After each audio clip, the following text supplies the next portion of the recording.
Roda truk Shiba Surya itu berputar pelan melewati tanjakan alas roban yang diselimuti kabut pagi. Parjo, atau lebih dikenal dengan nama panggilan, Kliwon, duduk diam di balik kemudi.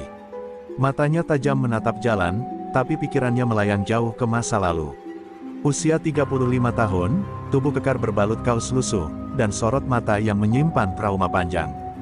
Dulu, ia bukan siapa-siapa, tapi kehidupan di jalan telah menempa jiwa dan raganya, termasuk saat ia harus melepaskan masa lalunya sebagai prajurit, demi anak laki-laki satu-satunya yang kini duduk di bangku SMP.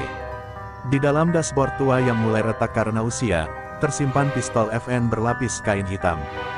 Bukan untuk gagah-gagahan, itu adalah warisan masa gelap yang dulu disimpannya rapat. Tapi hidup di jalan lintas Sumatera tidak memberi banyak pilihan. Bajing loncat, perampok bersenjata, bahkan oknum aparat kotor, semua bisa jadi musuh di tengah malam. Kliwon tahu, kadang hukum hanya tinggal huruf, dan keadilan harus diperjuangkan sendiri. Sesekali ia melirik foto kecil yang ditempelkan di atas speedometer. Wajah anaknya, Reno, tersenyum polos di foto sekolah. Senyum itu menjadi satu-satunya bahan bakar yang tidak pernah habis dalam hidup Kliwon. Ia mengingat janji yang ia ucapkan pada almarhum istrinya sebelum wanita itu meninggal karena komplikasi saat melahirkan Reno, janji untuk menjadi ayah sekaligus pelindung. Dan sejak itu, truk menjadi rumahnya, dan jalanan menjadi sahabatnya. Suara mesin diesel meraung pelan, berharmoni dengan deru angin yang mengiris malam. Perjalanan kali ini bukan perjalanan biasa. Ia mendapat tugas penting dari Shiba Surya, mengantarkan muatan elektronik senilai miliaran rupiah menuju Padang, Sumatera Barat. Tugas yang berisiko tinggi, tapi dengan bayaran besar. Dan Parjo tahu, uang itu bisa membantu biaya sekolah Reno yang bulan depan naik kelas. Demi anaknya, ia rela menerobos neraka sekalipun. Tiba di pelabuhan Merak, langit mulai gelap. Ia memarkir truk sambil menunggu giliran masuk kapal feri. Di situ, ia bertemu beberapa sopir lain, wajah-wajah yang akrab di dunia jalanan. Mereka saling berbagi rokok, kopi, dan cerita. Salah satu sopir bercerita lirih bahwa minggu lalu ada 2 sopir truk tewas dipenggal oleh kawanan bajing loncat di daerah Lahat. Kepalanya dilempar ke tengah jalan sebagai teror. Kliwon hanya diam, menggigit batang rokoknya. Dadanya berdebar, tapi bukan karena takut. Itu naluri lama yang bangkit dari tidur. Malam semakin larut. Di atas kapal, Parjo berdiri di sisi pagar besi, menatap laut gelap yang sunyi. Di balik kediaman itu, pikirannya bergerak liar. Ia tahu bahwa besok, di jalan lintas Sumatera yang sunyi, mungkin nyawanya kembali diuji. Tapi ia juga tahu, ia bukan orang sembarangan. Ia bukan sekadar sopir, ia adalah Kliwon, sang pemburu dalam diam, dan para bajing loncat akan belajar satu hal penting, tak semua truk bisa dirampok begitu saja. Saat kapal mulai berlayar meninggalkan Merak, angin laut menyapu wajahnya yang keras. Ia menghela napas panjang. Perjalanan menuju Padang belum dimulai, tapi rasa waspada sudah mencengkeram hatinya. Lalu ia membuka dashboard, mengambil kain hitam pembungkus pistol itu, dan memeriksanya dengan pelan. Ia membatin, kalau mereka mau datang, ya, mari kita berdansa. Dan malam pun menelan kapal feri itu menuju kegelapan Sumatera. Fajar menyingsing pelan saat kapal feri menepi di pelabuhan Bakauheni. Parjo alias Kliwon menyalakan truknya dengan tarikan napas berat. Suara mesin menderu pelan, membangunkan semangat yang sempat dibungkus malam. Jalanan lintas Sumatera terbentang di hadapannya, sunyi, berkabut, dan penuh misteri. Ia memeluk setir sejenak, seperti bersiap menyatu kembali dengan roda nasib yang tak kenal belas kasihan. Bismillah, gumamnya pelan sebelum pedal gas diinjak dan truk melaju perlahan meninggalkan dermaga. Di tikungan pertama, kenangan buruk kembali menghantam benaknya. 5 tahun lalu, ia pernah dikepung 3 orang perampok bersenjata tajam di jalan yang sama. Mereka menyayat lengannya, menguras seluruh barang, dan membiarkannya terkapar di parit. Saat itu, ia tak membawa senjata, hanya doa dan nekat. Tapi kini berbeda. Kliwon datang bukan hanya membawa muatan, tapi juga dendam yang belum lunas kepada dunia gelap jalan lintas ini. Ia berhenti sejenak di sebuah warung kecil dekat hutan di daerah Kalianda. Sambil menyesap kopi hitam, ia mendengarkan cerita pemilik warung tentang rombongan bajing loncat yang makin brutal. Mereka tak hanya merampok, tapi juga menyiksa sopir agar tak melapor. Salah satu korban bahkan ditemukan tanpa jari karena menolak buka kunci GPS. Kliwon mendengarkan dalam diam, matanya menatap jauh ke arah hutan. Hatinya mulai berdenyut lebih keras, ia merasa malam ini bukan sekadar perjalanan biasa, tapi ujian hidup yang bisa menorehkan darah. Setelah truk kembali melaju, ia mulai merasa diawasi. Seperti ada bayangan yang terus mengikuti, meski kaca spion tak menangkap apapun. Beberapa kendaraan lewat, tapi tak satu pun sopir menyapa. Jalanan sepi, terlalu sepi untuk sebuah rute penting. Lampu jalan mulai jarang, dan kabin truk mulai terasa dingin. Kliwon meraba pistol yang disembunyikan di balik jok. Ia tahu, jika waktu dan tempatnya tiba, ia tak boleh ragu. Ia bukan lagi hanya seorang ayah, malam ini ia adalah pelindung sekaligus algojo. Tepat pukul 9 malam, Kliwon memasuki kawasan yang disebut para sopir sebagai jalur neraka, rute antara kota bumi hingga Batu Raja. Pohon-pohon besar di kiri kanan seperti menyusun barikade alam. Jalan aspal penuh lubang dan tak ada sinyal HP. Ia mempercepat laju truk, tapi tetap waspada. Dari kaca spion, samar-samar ia melihat sesuatu bergerak cepat di belakang. Matanya membelalak, tapi begitu ia menengok, hanya kehampaan yang menyambut. Jangan-jangan mereka sudah mulai bergerak, desisnya pelan. 3 kilometer kemudian, suara aneh terdengar dari atap kontainer. Suara seperti kuku mencakar pelat besi, diikuti dentuman ringan. Kliwon langsung menurunkan kecepatan dan menggenggam setir lebih erat. Ia tahu suara itu. Ia tahu betul, itu bukan ranting jatuh atau binatang liar. Itu adalah bunyi sepatu karet yang biasa digunakan bajing loncat saat melompat di atas muatan. Napasnya tertahan, dan dunia serasa berhenti. Ia menepi perlahan, mematikan lampu utama, dan mengambil senter serta pistol dari dalam dashboard. Dengan langkah pelan, ia keluar dari kabin. Jalanan sunyi, hanya suara jangkrik dan angin yang menemani. Kliwon menatap ke atas truk. Sekilas ia melihat bayangan bergerak cepat. Posisinya waspada, jari siap menarik pelatuk. Ia tahu, pertempuran malam ini baru dimulai. Dan jika mereka ingin mengambil nyawanya, ia bersumpah akan membawa mereka ke neraka bersamanya. Setelah memastikan tak ada gerakan mencurigakan, Kliwon kembali ke kabin dan melajukan truknya dengan kecepatan stabil. Tapi pikirannya tak tenang. Bayangan hitam tadi bukan ilusi. Itu nyata, dan ia tahu, bajing loncat sedang mengintainya. Jalanan yang sunyi mencekam makin membuat adrenalin Kliwon memuncak. Tangannya menggenggam setir sambil sesekali menyentuh pistol di pangkuannya. Ia bukan takut, ia hanya menunggu waktu yang tepat untuk bertindak. Karena dalam pikirannya, jika benar mereka mencoba mengambil nyawanya malam ini, maka mereka harus bersiap kehilangan nyawa pula.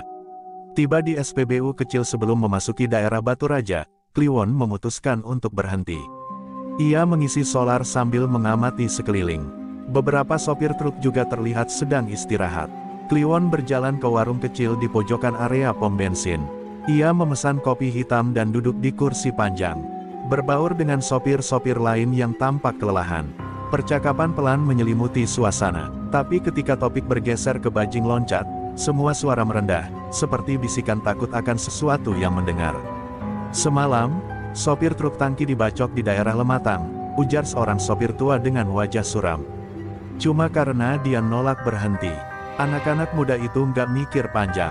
Kalau nggak dikasih, dibunuh. Kliwon hanya mengangguk pelan. Ia meneguk kopinya dan memperhatikan tiap gerak bibir mereka. Mereka udah bukan maling, Joe, lanjut sopir lainnya, mereka pembunuh. Dan sekarang makin nekat, katanya mereka punya backing oknum aparat juga. Kliwon mendengus pelan.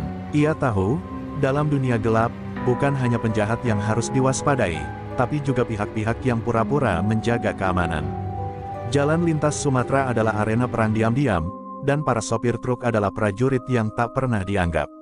Ia tak ingin banyak bicara. Baginya, tindakan lebih bermakna.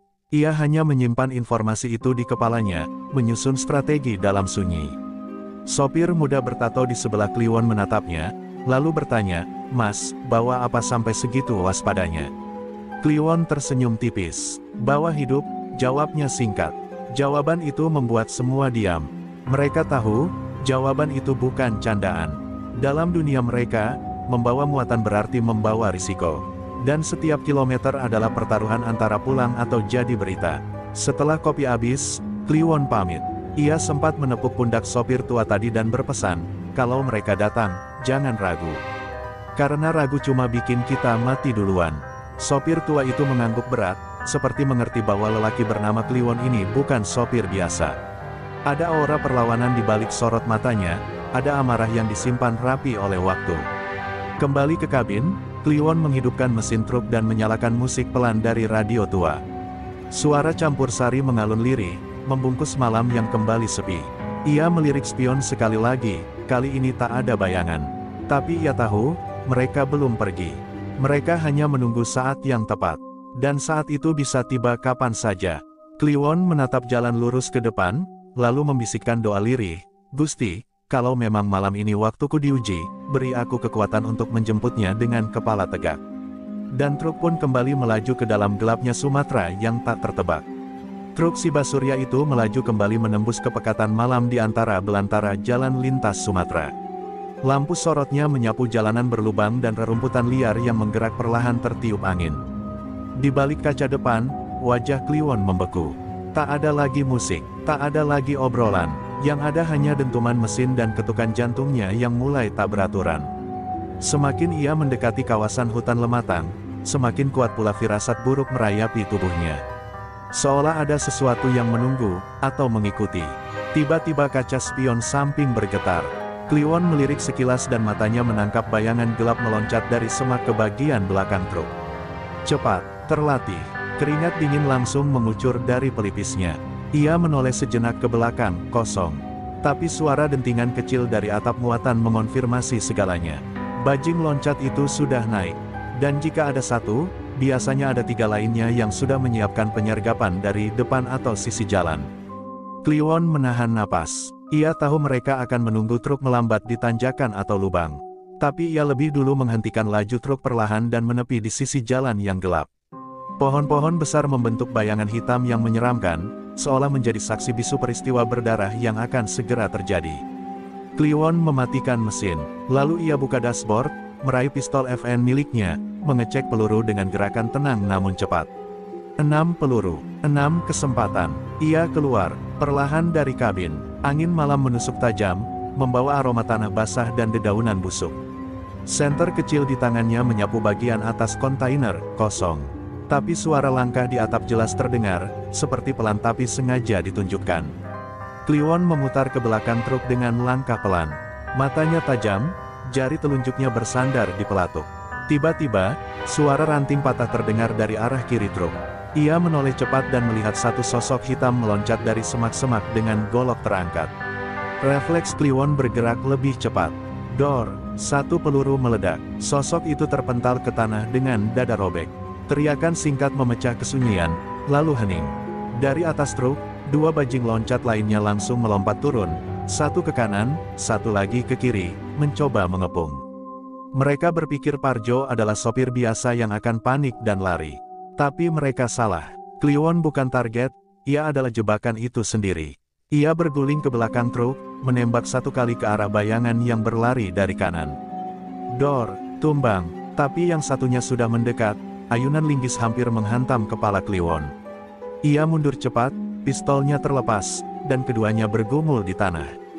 Tangan kasar lawannya mencengkram lehernya, mendorong kuat. Napasnya mulai sesak, tapi Kliwon menyikut rusuk lawannya dan menarik pisau kecil dari balik sepatu. Satu tusukan ke perut, 2, 3, lawannya memekik lirih lalu ambruk. Dengan napas terengah, Kliwon berdiri perlahan. Darah lawan menetes di bajunya. Ia berjalan ke arah pistolnya dan memungutnya kembali. Tapi sebelum ia bisa tenang, suara pelan dari atap kontainer kembali terdengar. Masih ada satu lagi. Yang ini menunggu, menyusun rencana, mungkin lebih berbahaya dari yang lain. Kliwon memandangi atap kontainernya, lalu mengangkat wajah ke langit. Bintang-bintang tertutup awan, gelap, sunyi, tapi ia siap. Turun kalau kau laki-laki, bisiknya lirih. Atau aku yang naik dan menarikmu turun dengan peluru. Langit semakin kelam, tak ada cahaya bulan, hanya kelap-kelip samar dari bintang yang tertutup awan. Jalanan lintas Sumatera malam itu benar-benar berubah jadi arena maut. Kliwon berdiri tegak di samping truknya, keringat bercampur darah mulai mengering di pelipis dan lengan bajunya. Tangan kanannya menggenggam pistol erat, sementara matanya terus menatap bagian atas kontainer. Suara langkah kecil kembali terdengar, lambat, dingin, terlatih. Bajing loncat keempat ini bukan eksekutor biasa. Ia menunggu semua kawannya tewas sebelum menunjukkan diri. Inilah pemimpinnya. Dengan langkah perlahan dan hati-hati, Kliwon menaiki samping ban truk, lalu ke bagian atas kontainer. Uap napasnya mengepul saat udara dingin menggigit kulit. Di atas sana, di ujung kontainer, berdiri seorang pria muda bertubuh tegap dengan pisau panjang di tangan kanan dan pistol rakitan di kiri. Mata mereka saling bertemu, senyuman licik terpancar di wajah si bajingan. "Kau cepat juga, Pak Tua," katanya sambil memiringkan kepala. "Tapi perjalananmu cuma sampai sini." Kliwon tak menjawab. Baginya, kata-kata hanyalah pengalihan. Yang menentukan adalah siapa yang lebih dulu menarik pelatuk. Tiba-tiba pria itu mengangkat pistol rakitannya dan menembak. Dor, tapi peluru meleset, hanya menghantam sudut kontainer. Kliwon sudah berguling ke kanan, lalu balik menembak. Dor, pelurunya menghantam bahu lawan, membuat pisau di tangan kanan terlepas. Tapi bajing itu nekat, menyerbu dengan tangan kiri, mencoba menembak lagi dari jarak dekat. Kali ini, Kliwon lebih cepat. Ia menendang lawannya tepat di dada, membuat tubuh itu terpental dan terguling ke sisi kiri kontainer. Kliwon mendekat pelan, pistolnya diarahkan ke tubuh lawan yang masih mengerang, setengah bangkit dengan darah mengucur dari bahu. Mata pria itu penuh benci, tapi juga ketakutan. "Kami cuma mau bertahan hidup, Pak. Hidup kami lebih buruk dari neraka," katanya sambil batuk darah. Tapi Kliwon hanya diam, memandang dengan sorot dingin. "Dan hidup kami, para sopir, kau jadikan ladang pembantaian. Kau pikir nyawa kami tak pantas dipertahankan juga?" bisiknya. Lalu, satu tembakan dilepaskan. Dor, tepat di kepala. Tubuh keempat itu tergeletak tak bernyawa, darahnya membasahi atap kontainer. Kliwon menarik napas panjang, seperti melepaskan beban yang selama ini ia pendam. Tapi bukan kemenangan yang ia rasakan, melainkan kelelahan dan rasa hampa. Dunia jalanan sudah terlalu kejam. Ia tidak pernah ingin menjadi pembunuh. Tapi jika dunia memaksa, maka ia akan jadi yang paling ditakuti. Ia menatap langit, berharap Tuhan masih sudi mengampuni dosa-dosanya malam itu. Turun dari atas truk, Kliwon menyeka wajahnya dengan air mineral yang tersisa. Ia memeriksa kondisi truk, lalu menggeser 3 mayat lain ke pinggir jalan. Ia tahu tak bisa mengandalkan polisi, apalagi di daerah seperti ini. Banyak kasus sopir yang justru dipersulit saat melawan balik. Maka ia memilih diam, ia hanya akan terus melaju. Dan biarlah darah malam ini jadi peringatan bagi siapapun yang berani menyentuhnya lagi. Dengan langkah mantap, ia naik ke kabin, menghidupkan mesin, dan memeluk setir. Jalan masih panjang menuju Padang. Tapi malam ini, Kliwon sudah menunaikan satu hal penting, ia membuktikan bahwa truk Shiba Surya miliknya bukan kendaraan yang bisa dihentikan sembarang orang. Bagi dunia gelap jalanan, malam ini lahirlah legenda, Kliwon, sang sopir pemburu bajing loncat. Pagi menyapa dengan malu-malu. Kabut masih menggantung rendah di atas jalan lintas Sumatera saat Kliwon menginjak pedal gasnya perlahan, menyusuri aspal basah yang diselimuti embun. Matanya sembab, tapi penuh kewaspadaan. Bekas darah di bajunya sudah mengering, namun baunya masih menusuk. Bayangan keempat mayat yang ia tinggalkan semalam masih menari di kepalanya. Tapi tidak ada penyesalan. Dalam dunia keras ini, yang ragu akan jadi bangkai. Dan Kliwon sudah bersumpah, lebih baik jadi pembunuh yang bertahan, daripada korban yang dikubur tanpa nama. Truk Shiba Surya itu terus melaju menembus hutan, memasuki desa-desa kecil yang masih terlelap. Beberapa anak kecil menatap truk itu dari pinggir jalan dengan mata penasaran. Mereka tak tahu, di balik kabin besi itu, duduk seorang lelaki yang baru saja menembus maut. Lelaki yang tak ingin jadi pahlawan, tapi dipaksa keadaan untuk membela hidup. Di tengah lamunan, radio truk mengalun pelan, sebuah berita lokal. Telah ditemukan 4 mayat pria muda di KM 197 Jalan Lintas Sumatera, diduga korban kekerasan. Polisi sedang menyelidiki motif dan pelakunya. Kliwon hanya mendengus pelan. Ia tahu, mereka akan mencarinya. Mungkin tak hari ini, tapi suatu saat, cerita ini akan sampai ke telinga yang tak suka ada perlawanan. Ia harus siap, karena bukan hanya bajing loncat yang akan mengincarnya, tapi mungkin juga mereka yang selama ini diam-diam membeking para penjahat itu. Dunia jalanan bukan cuma soal kemudi dan aspal, ada politik gelap, uang haram, dan pengkhianatan yang membusuk dari balik seragam. Di rest area kecil, Kliwon berhenti untuk menyiram wajah. Beberapa sopir lain terlihat sedang minum kopi. Seorang sopir tua menepuk pundaknya, lalu bertanya, "Kau dari arah Lematang, Mas?" Kliwon hanya mengangguk. Kabar burung bilang semalam ada yang bersihkan 4 bangsat di situ. Hebat juga orangnya. Tatapan si sopir seperti menyelidik, tapi Kliwon hanya tersenyum tipis.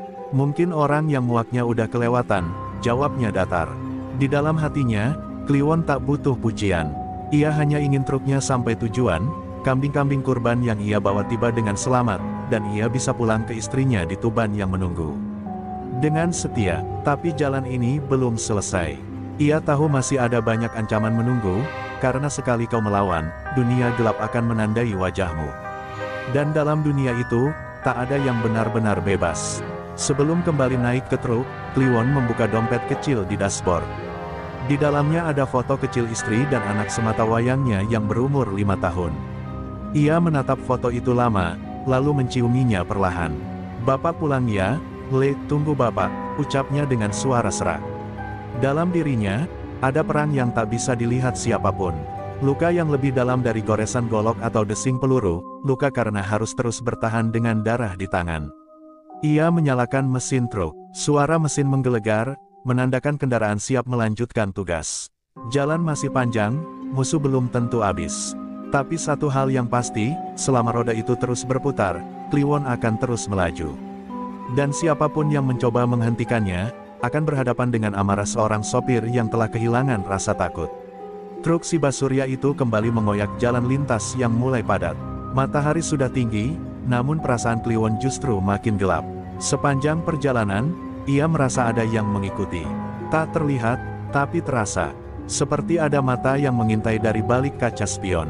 Ia beberapa kali menepi, mencoba memastikan, namun yang tampak hanya kendaraan biasa, mobil box, sepeda motor, bahkan truk lain yang berpapasan.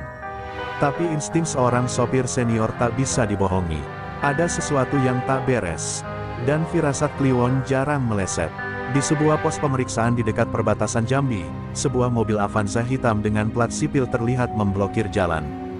2 pria berbaju preman, namun bertampang aparat, menghentikan laju truknya. Salah satu dari mereka menunjukkan lencana polisi, meski tanpa nama jelas.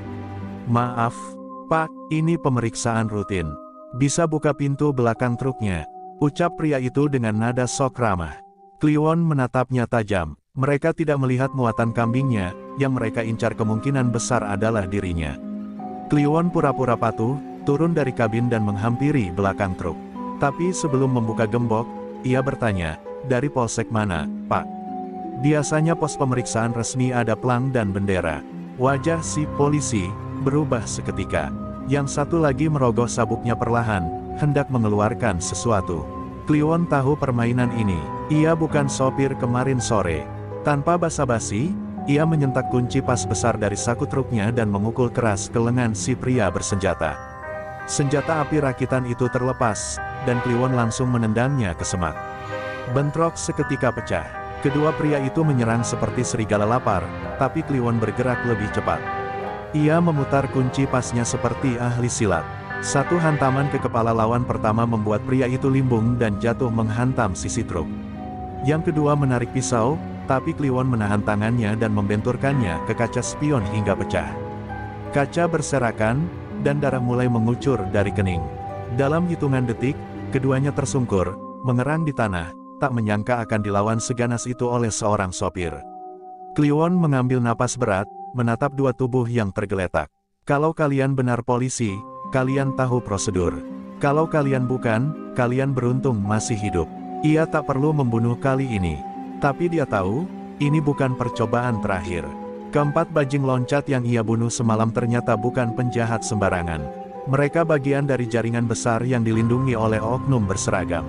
Dan sekarang, perburuan terhadap dirinya telah dimulai. Ia kembali naik ke kabin, tangan sedikit gemetar. Bukan karena takut, tapi karena sadar, semua ini akan menuntut lebih banyak darah.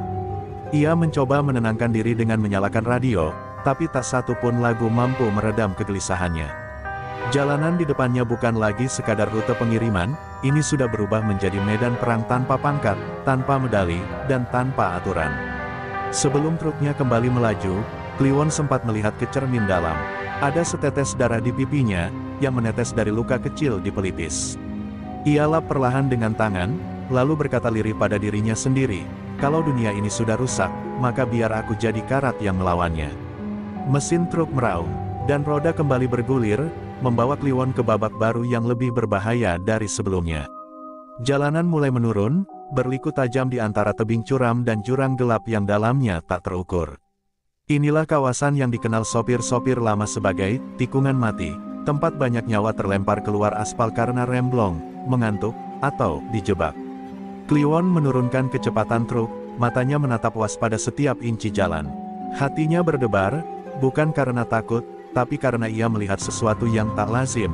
Di tengah tikungan, ada sebuah mobil pickup terbalik, asap mengepul dari mesinnya. Seolah kecelakaan baru saja terjadi. Ia hampir berhenti, namun nalurinya menolak. Terlalu rapi, terlalu bersih, tidak ada korban keluar, tidak ada jeritan minta tolong. Hanya sebuah mobil terguling, dan satu motor matic tergeletak di semak. Ini bukan kecelakaan, gumam Kliwon. Ia langsung injak pedal gas, mencoba lewat sisi luar bahu jalan dengan kecepatan konstan. Tapi seketika, dari semak-semak dan balik batu, muncul 4 pria bertopeng sambil menenteng senjata tajam dan satu laras panjang. "Berhenti, goblok!" teriak salah satu dari mereka. Tapi Kliwon sudah memutuskan untuk tidak mengerem. Ia banting setir ke kanan, menyerempet motor dan pickup, lalu menghantam 2 dari mereka dengan bumper truk.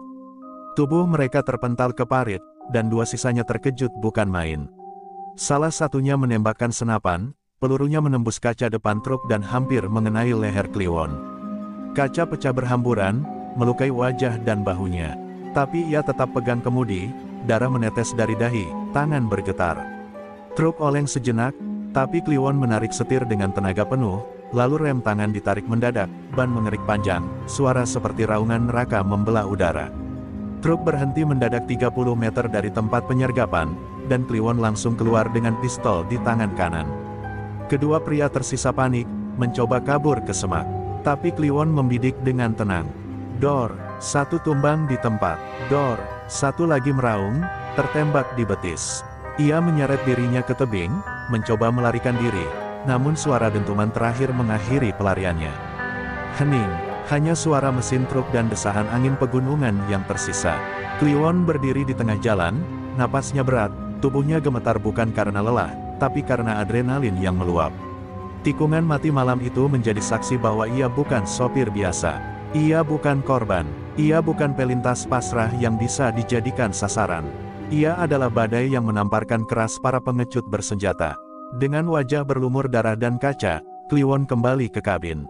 Ia merogoh tas kecil dan mengambil gulungan perban, membalut luka di pelipis seadanya.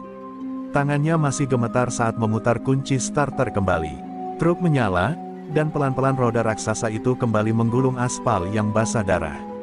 Tikungan ini gagal menjebaknya, tapi dalam hatinya, ia tahu, perang ini belum selesai.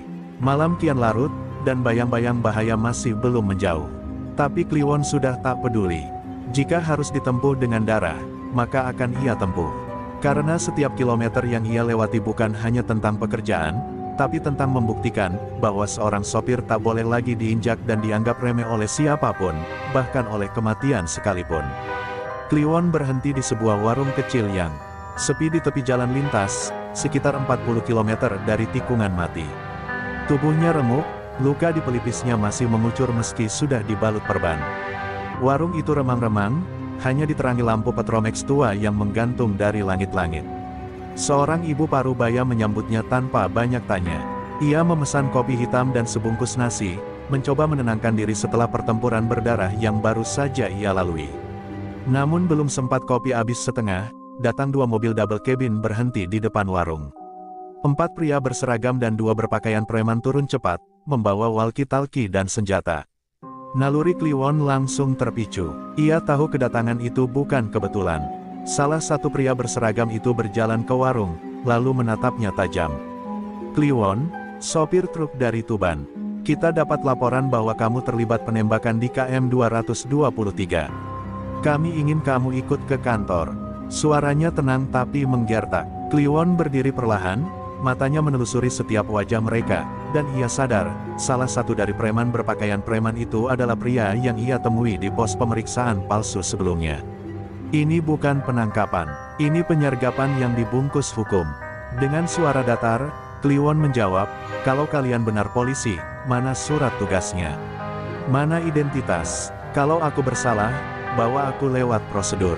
Tapi kalau kalian cuma pion-pion dari bajingan berseragam, jangan paksa aku jadi binatang buas. Kalimat itu membuat suasana menegang. Si pria berseragam mengangkat tangan tanda siaga, dan dua lainnya mulai mengepung. Namun Kliwon lebih cepat. Ia menyambar kursi kayu dan melemparkannya ke arah lampu Petromax. Cahaya padam seketika, ruangan gelap gulita. Dalam gelap, terdengar suara tembakan dan teriakan. Kliwon menyelinap lewat belakang warung, melompati pagar bambu, dan berlari ke arah semak-semak. Dua peluru nyaris mengenai punggungnya, tapi ia terus lari seperti dikejar maut. Di balik semak, ia sudah siapkan pistolnya. Begitu satu pria mendekat, dor. Suara tubuh jatuh dan lolongan terdengar. Kliwon tahu mereka akan terus mengejarnya. Ini bukan lagi tentang pembalasan dendam, ini sudah masuk ke wilayah persekongkolan hitam antara preman jalanan dan aparat bengis yang menjual keadilan demi uang. Dari balik semak, Kliwon mengamati situasi. Mobil-mobil itu masih menyisir area sekitar, sorot lampu mengarah ke segala penjuru. Ia tahu, melawan lagi saat ini hanya akan membuatnya mati konyol. Maka ia menyelinap ke hutan kecil di belakang warung, mengikuti aliran sungai yang mengalir ke arah selatan. Kaki luka, darah mengalir, tapi semangatnya menyala. Ia bukan lagi sekadar sopir truk, ia sudah menjadi simbol perlawanan jalanan. Tengah malam itu, dengan tubuh basah kuyup dan luka di sekujur badan, Kliwon sampai di sebuah tambak tua. Di sana ia bersembunyi, merobek saku celana dan menyisipkan kartu SIM ke dalam botol plastik kecil, lalu menguburnya. Di dalam SIM itu, ada rekaman suara dari walkie-talkie milik salah satu penyerangnya, yang sempat ia curi dalam kekacauan. Bukti suara yang mengungkap bahwa operasi pemburuan dirinya dikoordinasi oleh Komandan M, sosok aparat berpangkat yang selama ini membekingi bajing loncat di lintas Sumatera. Di bawah cahaya bulan, Kliwon duduk terdiam. Matanya menatap langit, pikirannya dipenuhi dendam dan tekad. Ia tahu, besok bukan hanya soal menyetir lagi. Ia akan kembali ke Jakarta, bukan untuk mengantar kambing kurban, tapi membawa perang ke markas para pengkhianat berseragam. Jika darah harus dibayar dengan darah, maka ia akan lunasi semuanya. Dengan tangan sendiri, fajar belum sempurna mereka ketika Kliwon tiba di pinggiran Jakarta dengan menumpang truk peti kemas yang searah. Tubuhnya masih penuh luka, perban seadanya menempel tak rapi di pelipis dan lengan. Namun matanya tak menunjukkan kelelahan. Sedikit pun, yang ada hanyalah bara dendam yang belum padam. Ia tahu alamatnya dengan pasti, sebuah rumah mewah di kawasan elit pinggiran kota, milik seorang perwira tinggi polisi bernama Komandan M. Sosok licik itu selama ini menjadi otak dari jaringan bajing loncat dan preman berseragam yang memeras, membunuh, dan menindas sopir-sopir jalanan. Kliwon menyelinap ke halaman belakang rumah itu menjelang subuh, menyamar sebagai tukang taman. Ia bawa pistol kecil di balik jaket lusuhnya dan walkie-talkie milik anak buah M sebagai bukti. Saat matahari mulai terbit, suara deru mobil dinas terdengar dari garasi. Komandan M keluar rumah, didampingi dua ajudan berpakaian sipil. Ia tertawa lebar, seolah hidup baik-baik saja, tak sadar bahwa ajalnya sedang menanti di balik pagar. Kliwon melangkah maju dengan tenang, pistol di tangan kanannya. "Pak Komandan," serunya. Tiga pria itu berhenti. Mata Komandan M membelalak. Ia kenal wajah itu, sopir yang seharusnya sudah mati di jalan lintas. "Kliwon," gumamnya. Ajudan langsung menarik pistol, tapi Kliwon lebih cepat. Dor, satu peluru menembus dada ajudan kiri. Yang satu lagi sempat membalas, pelurunya menghantam bahu Kliwon, tapi ia tetap berdiri. Dor, peluru kedua melayang, ajudan kedua roboh. Komandan M gemetar, mulutnya bergetar mencoba bicara. "Tunggu, kita bisa bicarakan ini," tapi Kliwon memotongnya. "Berapa banyak sopir yang kau bunuh dengan bajinganmu? Berapa banyak keluarga yang kehilangan ayah karena kamu?" Ia lempar walkie-talkie ke kaki sang komandan, lalu berkata dingin, "Itu suaramu sendiri. Bukti pengkhianatanmu." Komandan M mencoba lari ke arah garasi, namun Kliwon menembak sekali lagi, peluru itu menembus kaki sang komandan, membuatnya jatuh dan merangkak sambil merengek. Warga mulai berdatangan, suara tembakan tadi membangunkan banyak tetangga. Dalam kerumunan yang mulai mengintip dari pagar dan jendela, Kliwon berdiri di atas tubuh pria yang selama ini menjadi hantu jalanan bagi sopir-sopir truk. Ia tak menembaknya lagi. Ia tahu, peluru bukan lagi alat keadilan. Ia mengangkat walkie-talkie tinggi-tinggi sambil berkata, "Ini wajah pengkhianat negeri. Ini pemakan darah rakyat kecil." Polisi datang beberapa menit kemudian, lengkap dengan kamera dan media yang ikut meliput. Komandan M dibawa dengan tandu, dan Kliwon ditangkap dengan tangan terangkat tinggi, tapi senyum kemenangannya tak bisa disembunyikan. Ia telah membuka kedok besar di balik pembantaian jalanan yang selama ini ditutupi kekuasaan. Beberapa minggu kemudian, berita tentang jaringan preman aparat terbongkar di televisi nasional. Kliwon masih ditahan, menanti pengadilan, tapi banyak pengacara rakyat menawarkan bantuan. Bagi para sopir truk dari Sabang sampai Merauke, nama Kliwon telah menjadi legenda. Bukan karena kekuatannya, tapi karena keberaniannya melawan sistem yang busuk. Ia bukan sekadar sopir, ia pahlawan jalanan yang membawa keadilan dengan tangan sendiri.